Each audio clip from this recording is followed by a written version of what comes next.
So this is on our way to night practice. You guys watched the previous one with Megs. So this is our nightly ritual, Monday, Wednesday, Friday. It's officially 8:30. We're driving down there now. It's about 12 degrees outside. This is something that we started, this is our third year doing the indoor time. My first year, all we had was Harris Gym. For you guys that, the alumni out there that know about Harris Gym. Doesn't really fit for 35 guys. So we're able to find this place and get some work done, getting ready for the season to start. The guys fundraise for it. We have to pay for our time there. So we have to try to get the most out of it.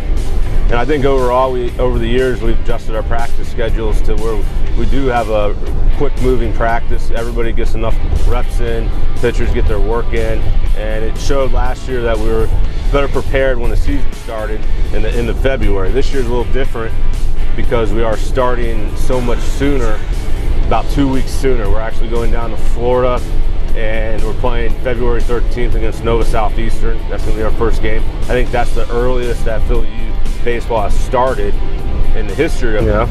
I got my coffee.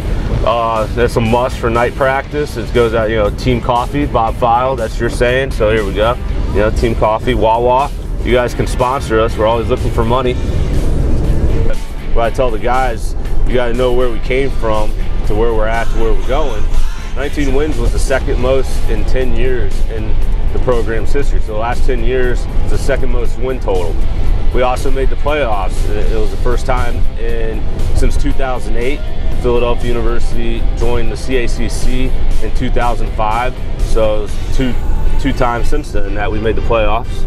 So we had a pretty young squad last year. And everybody's coming back. We got some good transfers that came in. We got a pretty good freshman class.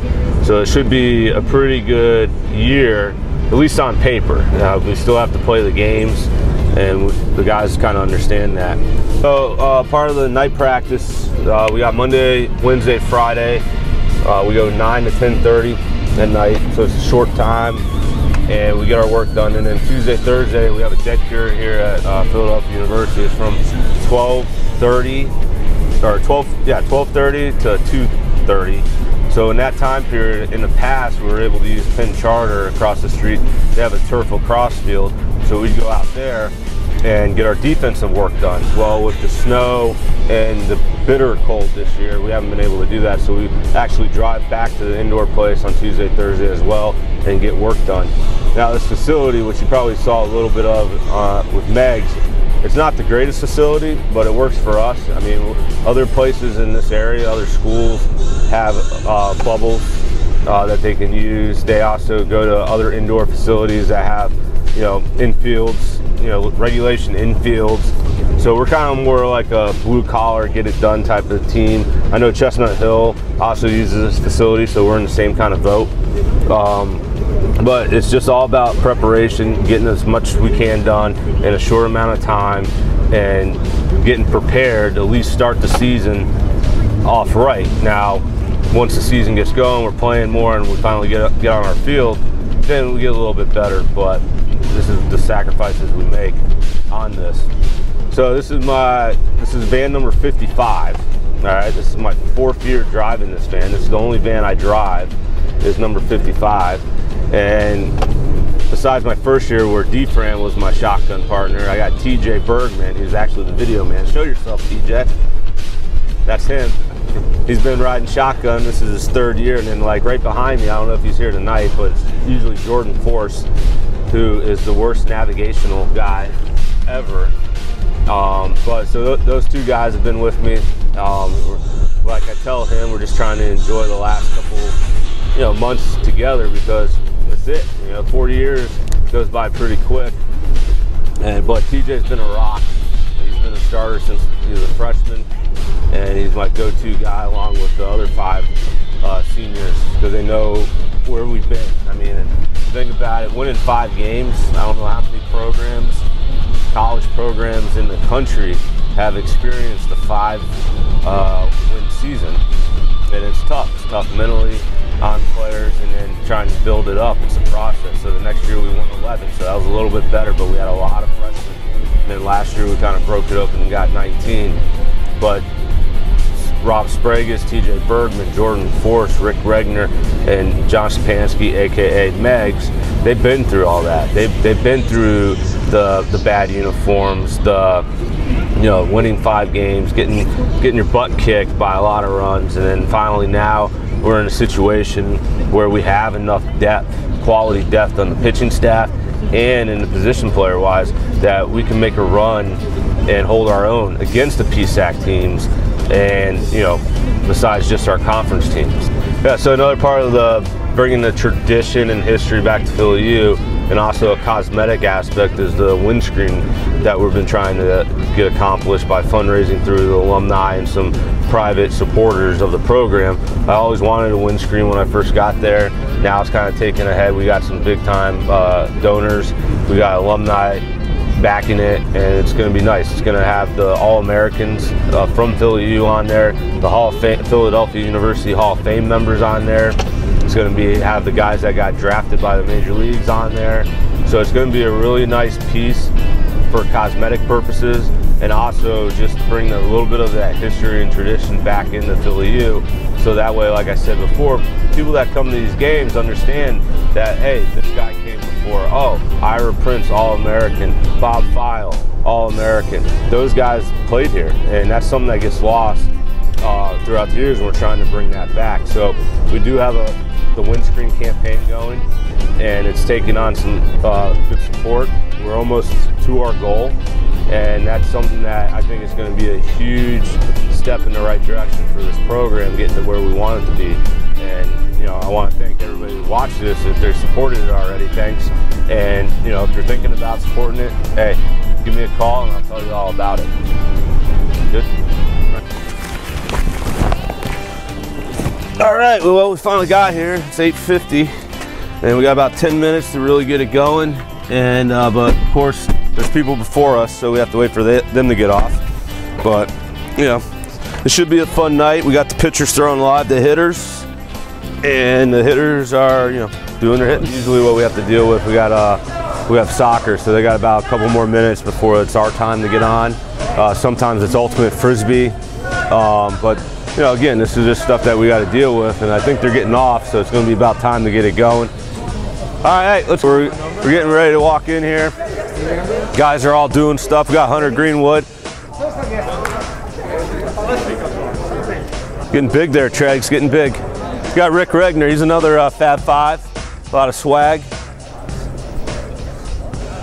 I'm mic'd up tonight. I haven't talked about almond bars yet, so part of our team, we have a really we have a lot of kids from different areas. We have we'll kind of point the camera here. This is Slaughterback coming right here. He's from Virginia. And we got Shane Yoshiyama, who I think he probably led the conference in on-base percentage last year. He's from Hawaii.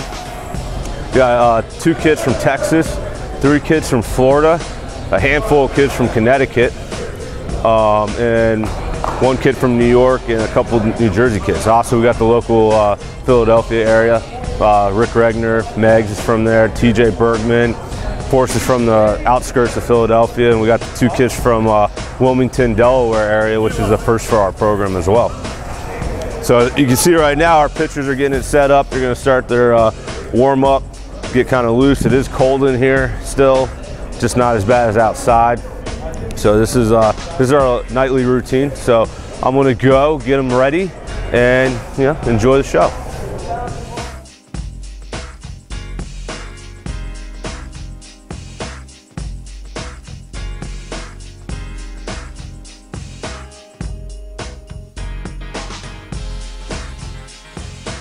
Get the hips going. All right, if you need more time at each stretch, take it. All right, there's no rush. While you're stretching, think about what we talked about in the classroom. All right, first pitch strikes, okay? With Eric Smith, like I said earlier, he's our hitting coach, infield coach. This guy does a lot for our program. He actually goes to work at the produce market. I think he works from 4 until 12. So he's waking up at 3 o'clock in the morning, going to work, and then coming back to practice. So tonight, he's only going to get about 2-3 hours of sleep to go to work, and then tomorrow we're in the dead period. So he's not going to have 3 hours of sleep, come here, coach all the guys up, and then try to catch up on sleep tomorrow night. So then Friday night we come back here. So it's he does a lot for the program. I've been lucky with a lot of. I'd be good. I'd be good. Well, that's part of the problem right there. I'd be good. I'd be good. I'd be proud, right? I'd be pretty good, right? Oh, we're in the hot zone. We're in the hot zone. One of the things we like try to have some fun. Right now I call it the grind, and we try to embrace the grind. Some people, all right, stop. Some people they have their different ideas. Like, hey, the cold. It's not really cold. We're gonna be positive. But the fact is that it's a grind.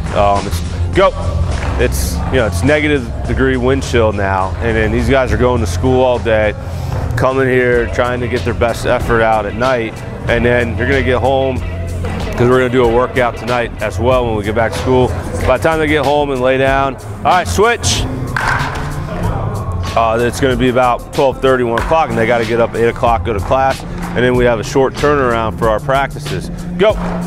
And so night after night, day after day, it starts becoming a grind. So they understand that, and it's the whole point is to push through that grind and embrace it. You can't hide. You can't try to change it and say, hey, it's 70 degrees and sunny in my world. That just doesn't happen. That's not realistic. One of the things we have is OTG, one team grind. That means that we're all together on it. I didn't make that up. Actually, Rick Regner made that up. Go. And that's good. That's embracing the fact that what we have to do to get prepared.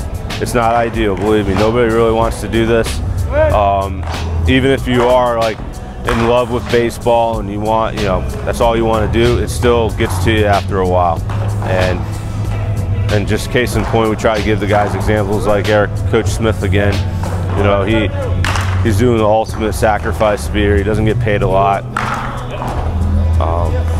And he's here trying to get us better. We got 6 pillars, all right, and we try to really focus on it. And it's something I kind of started last year, trying to give these guys little goals of, not just for Phil U baseball, but also life generals. One is be on time. That's an obvious one. But I go in a little bit more detail of each one, like why should you be on time, what you need to do to be on time. Number 2 is be prepared. That's a big one. My wife even says that. Number 2, you got to be prepared, because you never know. It's like if you don't know what shirt we're wearing, then bring both shirts. If you know that you might hit traffic, then leave a little earlier. If you know you need to go to the trainer before you come to practice, do that. That's all about being prepared. The 3rd one is when you're here, be here. A lot of times in the past, these guys, they look at it as like, all right, I'm at practice, but I'd rather be somewhere else, or I'm worrying about this test I have, or anything that's going on. But when we're here for our hour and a half, I expect the guys to really be here mentally and physically. Their body's being here, but to get work done. So we got to take advantage of it. The 4th one's decisions, and the guys that I've coached my 1st, 2nd, and even 3rd year, they understand that one pretty well. It's decisions. Every decision you make has an effect on our team, our program, and then also yourself. So it's, do I do this or don't I do this? I mean, that's the big one. The 5th one is all about the team. We're trying to really get focused that it's not about me, it's about we, that it's about the team. Anything that we can do to help the team, because nowadays it's a lot of people want to know about, it's all about me. I want to start. I want to start. Why am I getting taken out for this guy to get a pinch hit?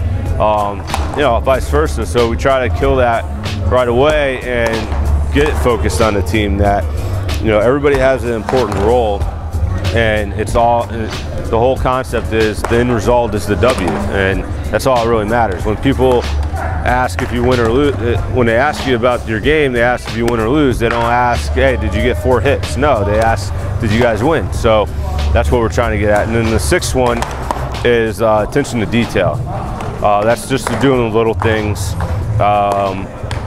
putting the equipment away the right way, making sure we have the equipment ready to come here, because again, our time is limited. So everybody has a job, everybody knows what's expected, they need to do that. Attention to detail, that goes into also knowing the signs, knowing the situation. It goes a long way. So all 6 of those basically are life lessons, and also a big part of our program that we're trying to instill here.